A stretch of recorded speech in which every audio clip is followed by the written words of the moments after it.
It's one of the best jobs in British politics, affecting the lives of London's 7.5 million residents. With an annual budget of £11.3 billion to spend, it's up for grabs next week. So who will be the next Mayor of London? You, the people, decide.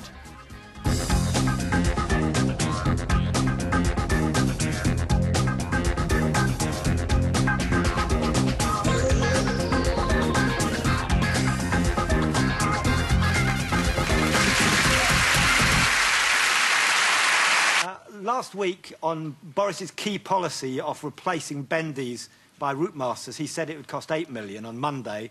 On Tuesday, £24 million. On Wednesday, it cost £100 million. Experts say the reality is it will cost £500 million over the term of the mayoralty. Who are the experts? Independent independent experts that the Guardian asked for. Who are your experts who tell you you've got the numbers right, having gone from 8 million to 100 million? What I've said consistently is that the entire package of replacing the Arctic, the bendy bus, phasing it out gradually and bringing in a new generation Routemaster, which has yet to be designed, in fairness to the project, and will be commissioned, been costed by a team of experts already. Will be designed from day one of my mayoralty. The total cost we anticipate will be 100 million or thereabouts, which will be comfortably and readily financed from the budget the mayor has already provided for his 500 hybrid buses. But the trouble is, Boris, that you're going to need 2 or 3 new Routemasters for every single bendy bus you replace to carry the same number of people. Absolutely not. Oh, there are enough buses on the streets of London as it is without adding to it in that way. Well, I'll say this about Routemaster. I mean, no one will design one because the people that build them would be liable to be sued by the relatives of the people who fall off the back and die. And we used to have double figures every year of people falling off the back and dying. The articulated, the bendy bus is twice as dangerous as any other bus on London streets. It is a monster. I think it would be greatly to the benefit. It would be greatly to the benefit of the people of London if it was phased out as I proposed, and we will bring in a replacement which will be disabled-friendly and buggy-friendly. Thank you, Boris and Brian. Before coming to the other two, carriage, so that you are no longer allowed to drink alcohol on the tube. Just let me stop you just there for a minute. It's a very, very big undertaking. Who is going to be your Director of Transport on day one? Well, there are some very good people in Transport for London, and I think it unnecessarily defeatist of the current Labour mayor that he assumes I'm going to sack all his officers and all his staff. There are some very talented and able people in Transport for London. Mr Hendy, Mr O'Toole? We will be having a detailed discussion. Are you saying Mr Hendy and Mr O'Toole will have their jobs if you're the mayor? What I'm saying is that we will have a very fruitful and detailed discussion with the gentleman you mentioned about how they might deliver the agenda that will improve. Do you mind me saying, the people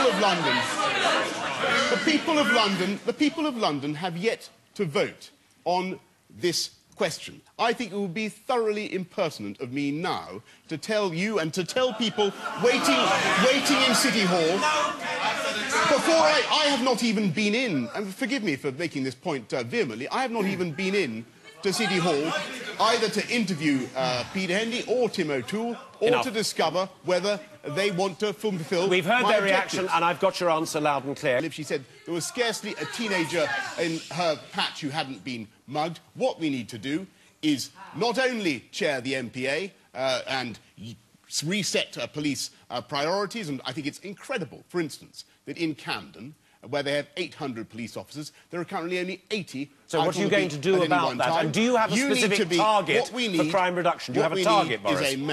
Is a mayor who will speak up for the police, who will get them out on the street and who will champion them in alleviating the huge bureaucracy and form-filling that they face. And I think it unbelievable that this mayor has said absolutely nothing about getting rid, for instance, of the stop and account form, which wastes so much police time. Boris. And it's about time we had a mayor who instituted New York-style crime mapping, so that, for instance, when we are victims of crime, as people across London are daily, and we report it, then the police are obliged to take notice of it. How many more Because Will you? I'm going to press you once more.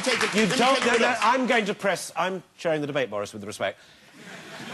They've heard some of your suggestions, mapping, they've read about it in the manifesto as well. I want to know this. He has a target. He said what it is, and he said he hasn't quite reached it where he's wanted to, but he's making progress. Will you have a target that these people can measure you against if you're successful? If by the end of 4 years I have not greatly reduced mugging, so that it has fallen and driven out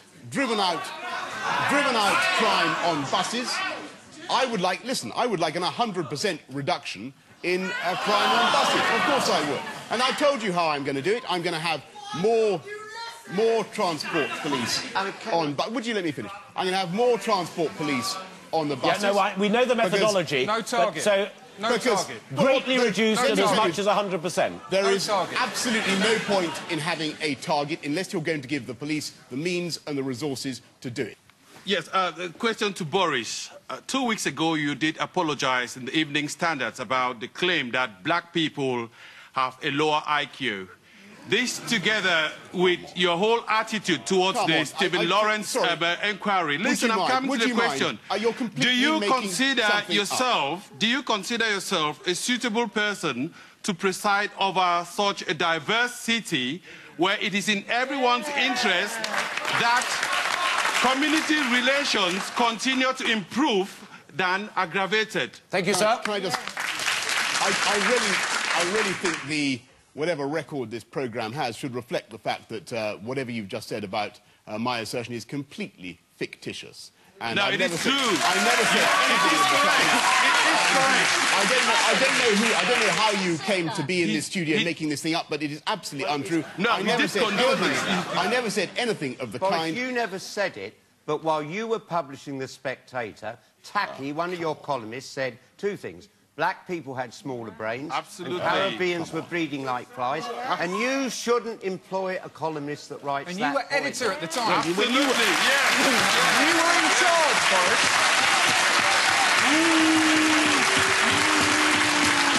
If you want to find a way to subsidise the housing estates that are in disrepair, you should look at what they're doing in Wandsworth and in Dulwich, where they are selling off just some of the social rented property and using the money to invest Enough, for the Boris, benefit of the estate. We've got 5 minutes left. A very good night to you.